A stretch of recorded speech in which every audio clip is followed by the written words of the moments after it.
Savitri, నువ్వివాళ payroll మీద release అవుతున్నావు కదూ? అవునమ్మా. ఇంతకు ముందు కూడా నీకు అవకాశం వస్తే వద్దన్నావు, మరి ఇప్పుడెందుకమ్మా? ఒక్కరోజైనా పర్వాలేదు వెళ్ళొస్తానంటున్నావు. కార్తీక మాసం కదా. ఏదైనా గుడికి వెళ్ళి కోనేట్లో దీపాలు వదులుతావా? భారతికి దీపదానం చెయ్యాలి. ఆ అమ్మాయి చనిపోయింది కదా. అవును, చనిపోయి చాలా ఏళ్లయింది. ఈరోజు తన వర్ధంతి. కాని నిన్న నా కల్లోకొచ్చింది. ఎప్పుడూ అడగని కోరిక ఒకటి కోరింది. అది తీర్చాలంటే నేను బయటికి వెళ్ళాలి. మళ్ళీ వస్తావు కదూ? నేను పారిపోవాల్సిన అవసరం కూడా లేదు. నా సత్ప్రవర్తన చూసి ఎప్పుడో నన్నింటికి పంపించేవారు. కాని శిక్షాకాలం పూర్తవ్వాలి అని చెప్పడంతో నా మాటని మన్నించి ఇక్కడే ఉండనిచ్చారు. సంవత్సరీకం అంటున్నావు, మరి నీ కొడుకుకి కూతుళ్ళకి నువ్వు వస్తున్నట్టుగా చెప్పనేలేదు. నేను మా ఇంటికి వెళ్ళట్లేదు. మరి అన్ని విషయాలు సాయంత్రం వచ్చాక చెప్తానులే. సాయంత్రానికి వచ్చేస్తావా? అంత టైం కూడా పట్టకపోవచ్చు. సావిత్రి, నిన్ను పెరోల్ కింద రిలీజ్ చేస్తున్నావు. 24 గంటల్లో నువ్వు మళ్ళీ ఇక్కడికొచ్చి సరెండర్ అవ్వాలి. ఒక్క పూటలో వచ్చేస్తాను మేడం. పని అయిపోతే సంతోషంగా తిరిగి వచ్చేస్తాను. పని కాకపోతే రావా ఏంటి? నన్ను ఎక్కడున్నా మళ్ళీ తీసుకొచ్చి జైల్లో పెట్టేస్తారు కదా. అంతవరకు నువ్వు తీసుకురావని నాకు తెలుసులే.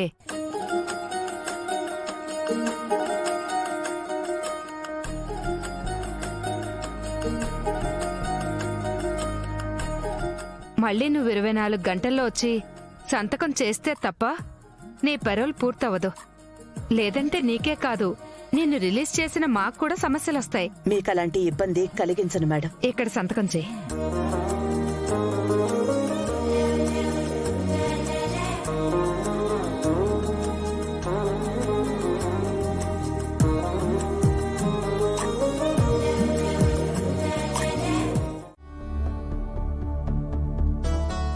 ఎందుకంటే నువ్వు సర్పంచ్ అవ్వడం, పంచాయతీలో తీర్పు చెప్పడం, ఇవన్నీ సావిత్రి అత్తయ్య చూడటానికైనా తప్పకుండా వస్తుంది. మాకు కూడా అమ్మని చూడాలనిపిస్తుంది. మన ఊరి పుష్కరాలప్పుడు వెళ్ళిపోయిన అమ్మ మన ఊరి పుష్కరాలప్పుడే వస్తుందేమో. చూడాలన్నయ్య. మేం భయపడకుండా జాగ్రత్తగా చూసుకోమని అమ్మ చెప్పింది. నువ్వు హుషారుగా ఉంటేనే మేమంతా హుషారుగా ఉంటామన్నయ్య.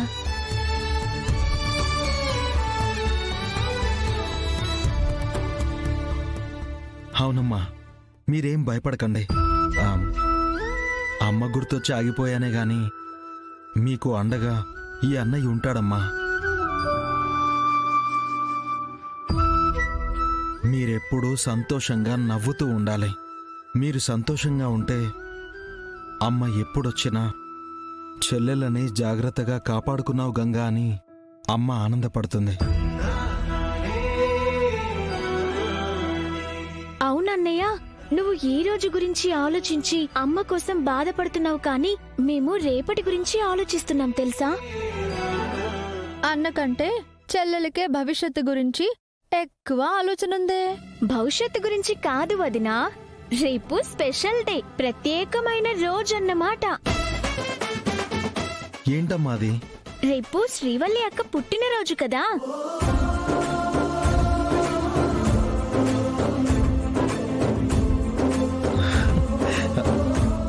అవును కదూ? అబ్బా, చెల్లెలి పుట్టినరోజు అనగానే మొహం ఎంత వెలిగిపోతుందో. అవును, నా చెల్లెలి పుట్టినరోజంటే నాకు పండగే కదా. నా పుట్టినరోజు ఎప్పుడొస్తుందా, నీ చేత గోరింటాకు ఎప్పుడెప్పుడు పెట్టించుకుంటానా అని ఎదురు చూస్తూ ఉంటానన్నయ్య. ఆ రోజు రానే వచ్చింది.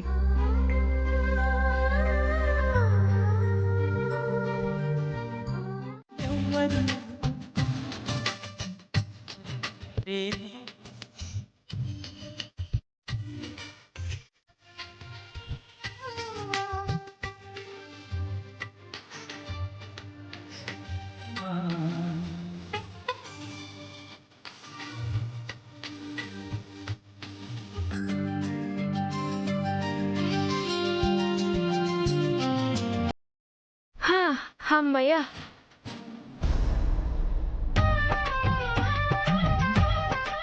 అవును శివ, ఆవేశంలో చెట్టెక్కాను కానీ ఇప్పుడు దిగడం ఎలా? ఎందుకు దిగలేవు బావా? నాకు చెట్టెక్కడం వచ్చు కానీ దిగడం రాదు. నిజమా?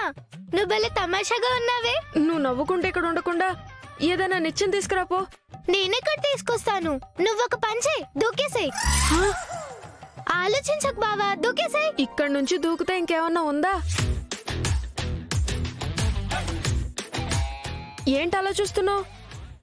అమ్మో, పాము బావా. పావా? ఎక్కడ ఎక్కడ? అక్కడ ఎక్కడ? పాము, పాము. ఎక్కడుంది? నీ పక్కన పాముంది.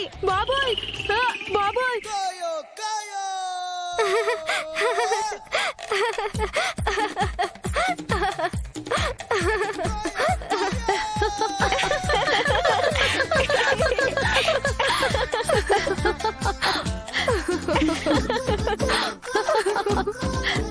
అలా అబద్ధాలు చెప్పి నన్ను కింద పడేలా చేసిందే కాక ఊరంతా వినిపించేలా నవ్వింది.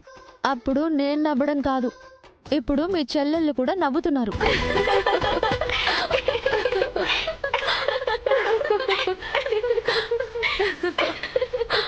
నా చెల్లెళ్ళు నవ్వితే నా కడుపు నిండిపోయినట్టే.